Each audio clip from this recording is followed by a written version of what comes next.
The Deputy Prime Minister and Finance Minister of Canada has claimed that banks in the country could be asked to immediately freeze or suspend the bank accounts of individuals in the country as the truck drivers' protest over Canadian COVID-19 restrictions continues.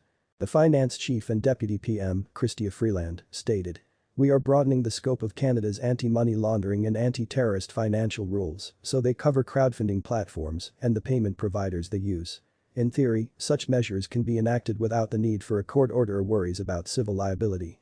The likes of Brian Armstrong, the CEO of the crypto exchange giant Coinbase, was quick to point out that self-custody solutions could help anyone attempting to evade having the government reach into their bank accounts or crypto wallets.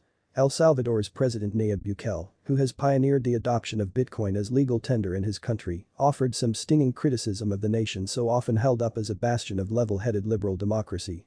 Brian Selkis, the founder and CEO of crypto researcher Messari, responded to the news by writing that the Canadian government's move proved that BTC's narrative remains the most important thing in crypto. He remarked that a modern democracy just labeled political opponents domestic terrorists.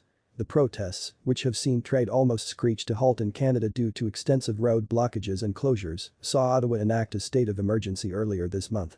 But despite widespread condemnation from many international observers who claim that Canadian conspiracy theorists and anti-vaxxers are behind the protests, others have claimed that draconian measures could compromise Canadian democracy.